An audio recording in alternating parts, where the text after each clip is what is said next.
All right, take it to the limit. Turbo B. This is from the Eurodance project called Centory. The album is Alpha Centauri, 1994. Let's get into it.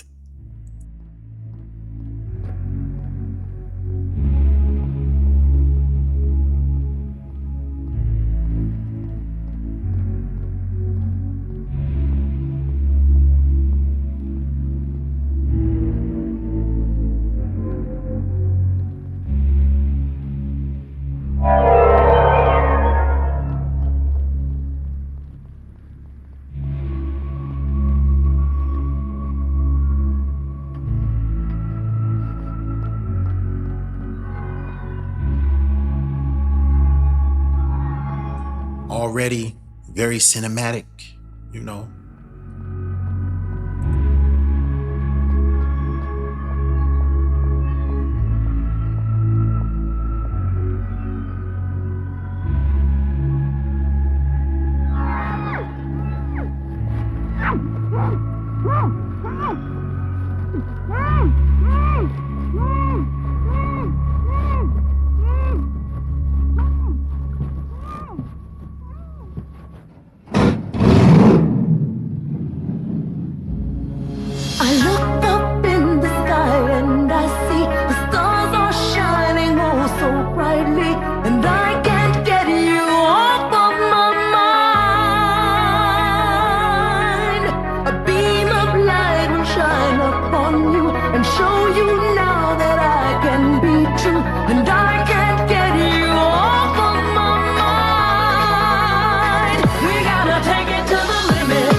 Pushed her down on that bed kind of hard. So I see they kind of going for like a whole movie thing here. Come on, let's take it to the limit. Take it to the limit, take it to the top. If you understand, it's never gonna stop. Take it to the limit, take it to the top. And if you're gonna get there, we gotta take it to the limit. We gotta take it to the limit. We gotta take it to the limit. We gotta take it to the limit.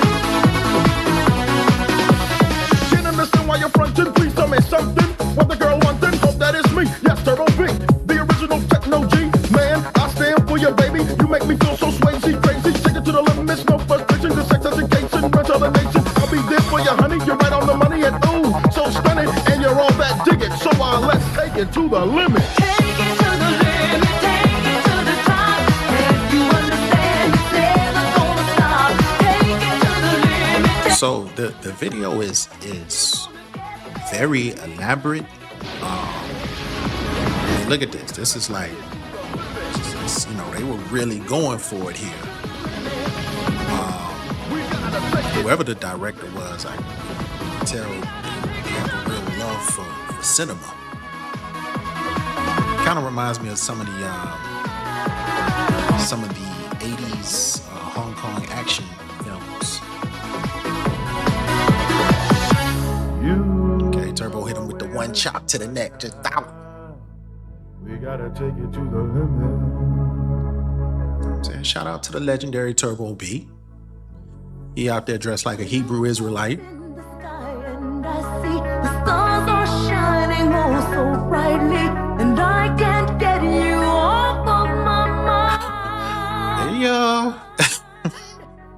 They really, you know, they decided they was gonna do it big.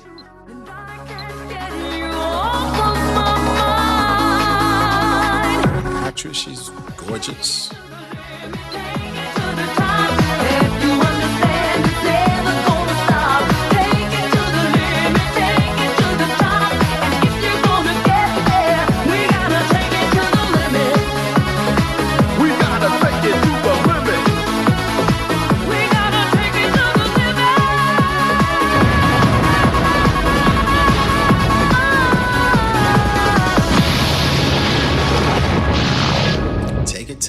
Centory 1994.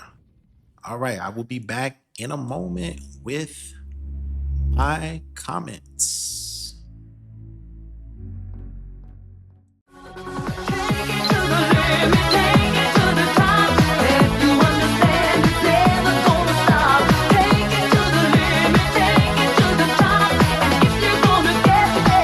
We gotta take it to the limit.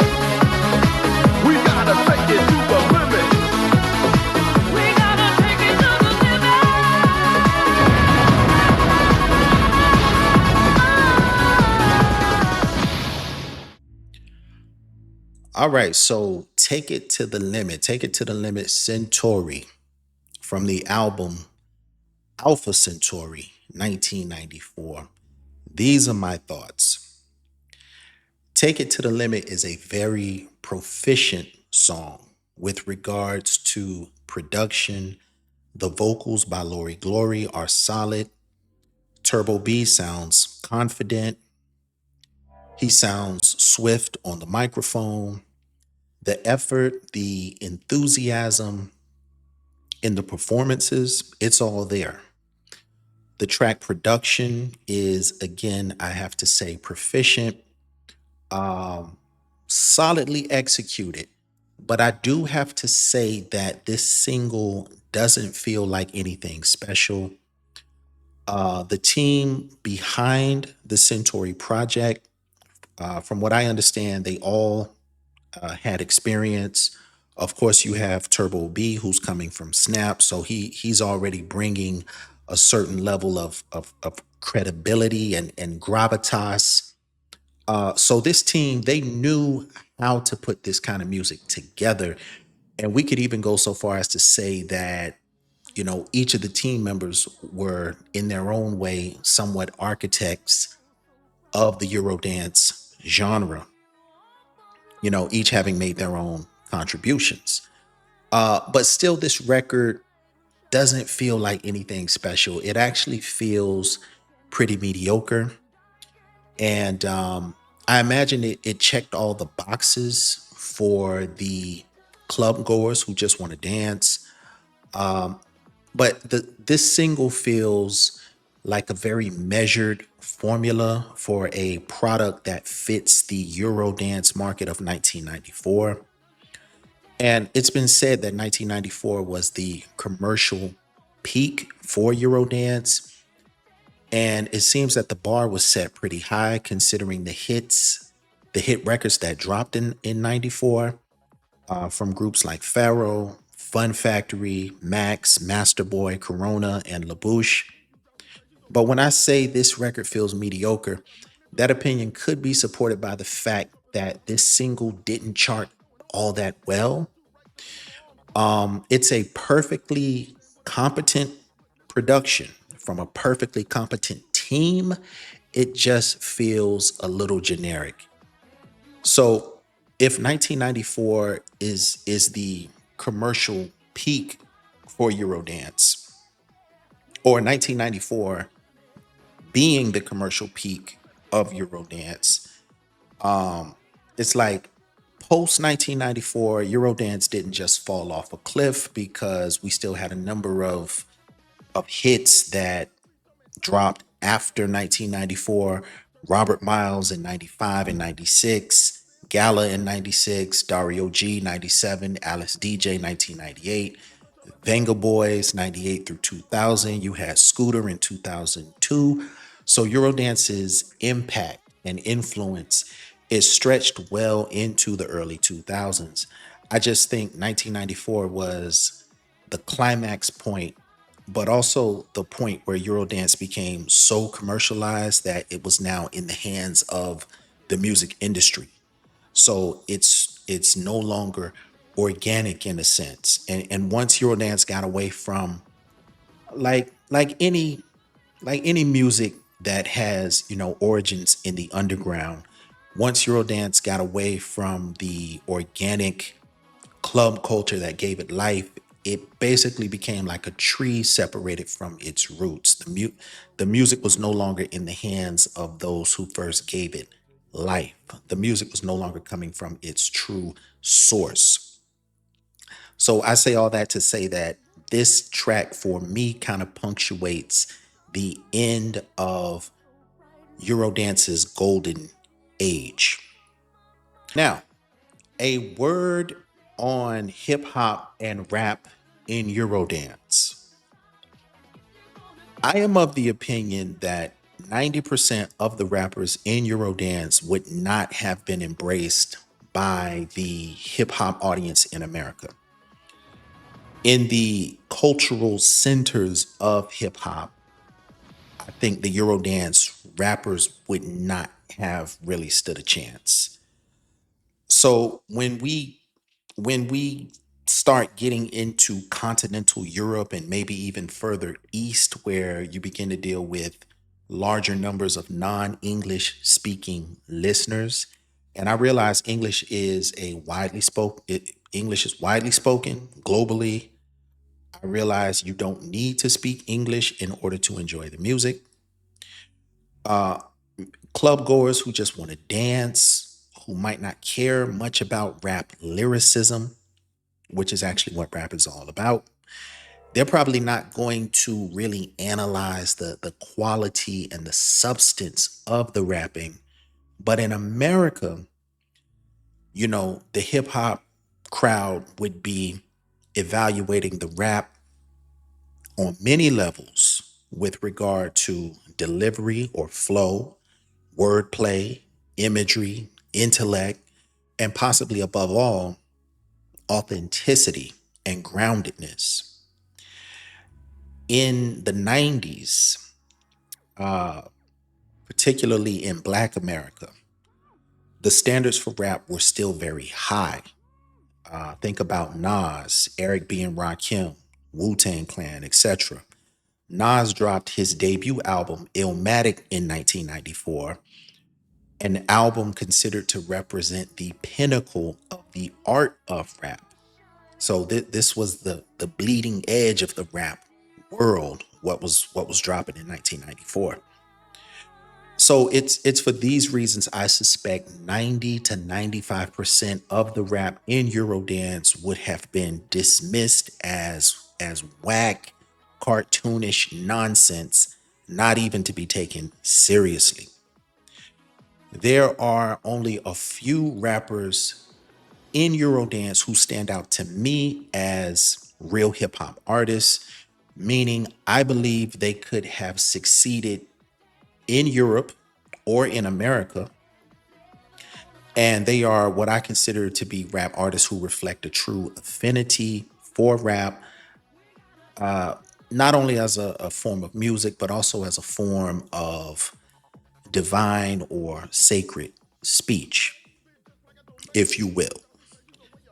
But those artists for me are Turbo B, J Supreme from Culture Beat, and BG, Prince of Rap. These are the only rappers that ever struck me as MCs who I feel could plug into the American rap scene of the 90s and actually make it. Everything else would have been every other any other rap that came out of the Eurodance world would pretty much have been dismissed by the rap crowd in the US. So I think too often the management behind these Eurodance projects would grab any random black guy, throw a baseball cap on them, and present them as the real McCoy. And of course, Black Americans would instantly recognize if the material was a product of their own musical traditions or if it was something else, which, on a side note, I believe this is why the whole Milli Vanilli scandal was such a big deal. And I think I'll make a whole video about that, getting into my theory. But that's all I got for now. Take It to the Limit by Centory from the album Alpha Centauri 1994. I did listen to the whole album. I think I wonder who made the decisions for which single they released first because I think there were some better choices. And actually, you know what? I'll leave you guys with the song that I think should have been the lead single for this, or from this album. Um, and when we consider that, Dream House and what Robert Miles did was right around the corner, um, I think I think that even it I think that even gives this more there's more justification for why I think this song should have been the lead single. And I'll play that right now.